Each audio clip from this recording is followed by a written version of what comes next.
আমাৰ বেটেলিয়ন শিক্ষা বিভাগ আৰু গ্ৰেড 3 গ্ৰেড 4 টোটেল 22,000 এডভাৰটাইজ ওলাই গৈছে। বিটিআৰত 2 এদিনতে 1200 এলপি স্কুল শিক্ষকৰ নিযুক্তিৰ এডভাৰটাইজ ওলাব।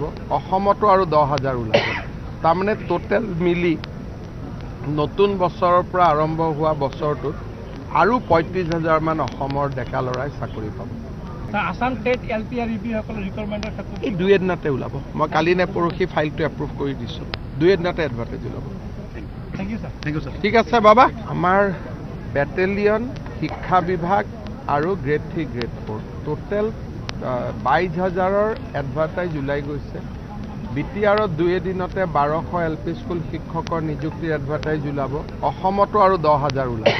তাৰমানে আপোনালোকে ইতিমধ্যে শুনিলে যে অসমৰ মুখ্যমন্ত্ৰী ছাৰে আপোনালোকক নতুন বছৰত পুনৰ আপোনালোকক 35,000 নতুন চাকৰি আপোনালোকক মুকলি কৰাৰ কথা ইতিমধ্যে ঘোষণা কৰিছে। আৰু আপোনালোকক কি বিভাগত এই চাকৰি মুকলি কৰা হ'ব সকলো ডিটেইল ইতিমধ্যে অসমৰ মুখ্যমন্ত্ৰী ছাৰে জনাইছে।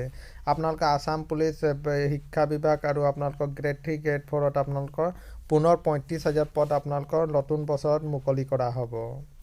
এইটো আছিলে বন্ধু বান্ধৱীসকল এটা সৰু সুৰা ইনফৰ্মেশ্যন। সদায় এইদৰে জব নটিফিকেশ্যন পাই থাকিবৰ কাৰণে আমাৰ চেনেলটো ছাবস্ক্ৰাইব কৰি থ'ব। ধন্যবাদ।